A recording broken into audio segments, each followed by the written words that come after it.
Hey friends,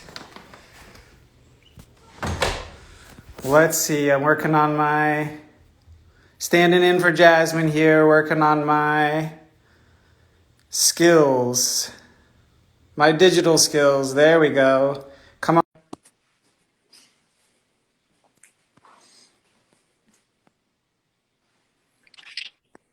Hi. There it is. There's the man of the hour. Good to see you, my friend. Good to see you too. How Good are to you? see everybody. Thanks for joining us today. I'm doing great. How are you? I'm all right, thanks. Good. I Glad to be just here. I just furiously signed on to a new Instagram account, so I'm really flexing all my muscles here today. Thanks for to the MLK committee for planning these occasions, and to the Bucknell Student Government for hosting the conversation. This is our kickoff to our Martin Luther King celebrations, which will take place more robustly once we're back on campus together. But we are delighted to be speaking with a number of wonderful students today. And Griffin, thanks for joining us. Yeah, so glad to be here. And we're really just focused on origin stories. So tell us a little bit about how you got involved in whatever causes or activism or advocacy have become important to you. Yeah, so I've been involved in a lot of things throughout my tenure at Bucknell. My kind of primary outlet, I guess, is as the current president of the Bucknell University Democratic Socialists. But I'm also involved with, Green New Deal Lewisburg, a lot of different, law-related stuff. I'm the print managing editor of the Bucknellian.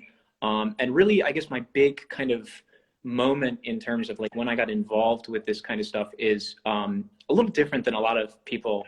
A lot of people have much more impressive stories than me. Mine is kind of, basic, which is that, I was like 12 or 13 and I read like the first quarter of The Grapes of Wrath, and I gave up because it was too hard.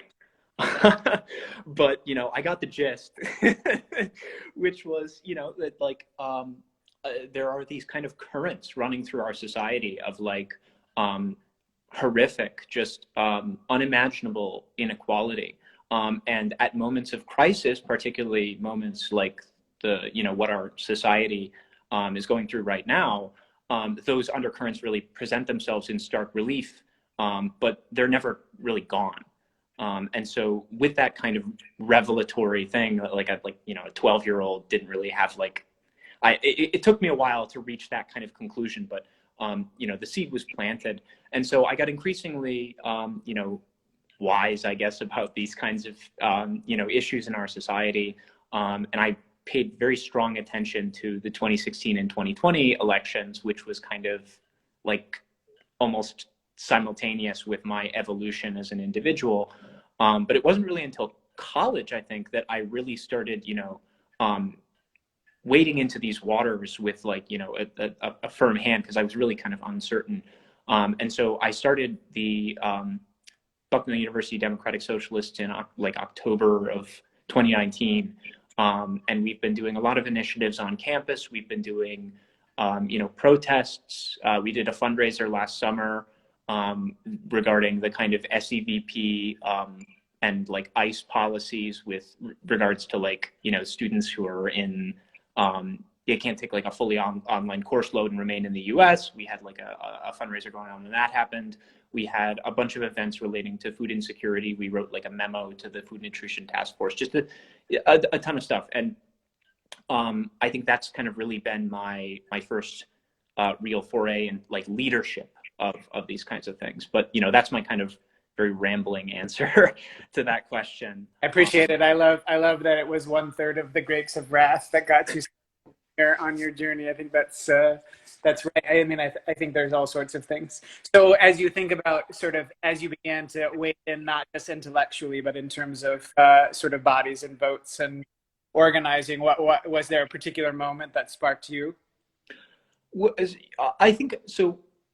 There were a couple of moments that sparked me. I think that one of the big things that there was, I don't want to get into specifics here, but there was a particular event on campus that I had written a piece about that was, some people found objectionable, but other people kind of backed me up. And there was, this really increasing controversy surrounding this event.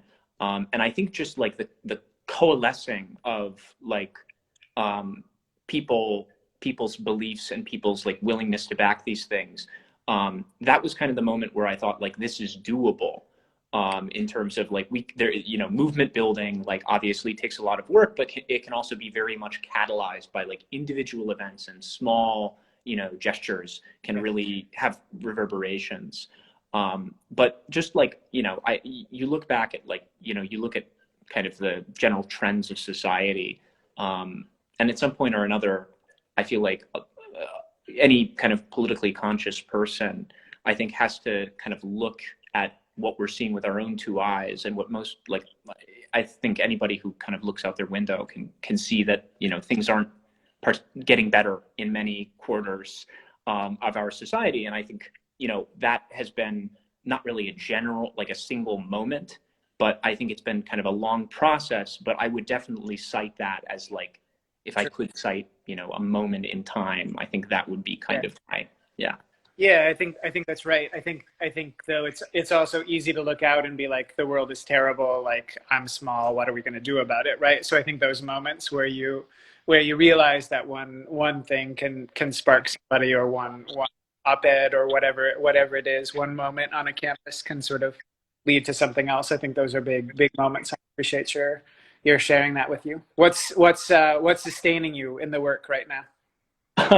Well, so I think that like, and I think, again, this is one of these things that like, I think anybody who gets involved with this kind of work, this is kind of a foundational element of performing this kind of work. And I would say what sustains me is kind of this is very cheesy, but I think it genuinely does come out of a feeling of universal love for humanity. And I think that's, people find so many kind of variegated ways of expressing that. But I think you can really, if you really dig down into people's different expressed motivations, I think that really is what it comes down to: a love for all human beings and a desire to see the whole of humanity risen into dignity. And so I think I would say kind of that's what sustains me, both as an activist and just as a person in general. Yeah, the activism and the humanness go hand in hand, I hope, for all of us all the time. Hey, Griffin, really appreciate your time and your passion and your energy. Thanks to everybody who's spoken so far. This has been really a wonderful way to engage with one another while we're still in our various places on campus. Join us again, top of the hour, 5 o'clock, for our next session, folks, and enjoy the time in between. Happy to be here. Now I got to figure out what buttons I have to put next, huh? All right, friends, be well.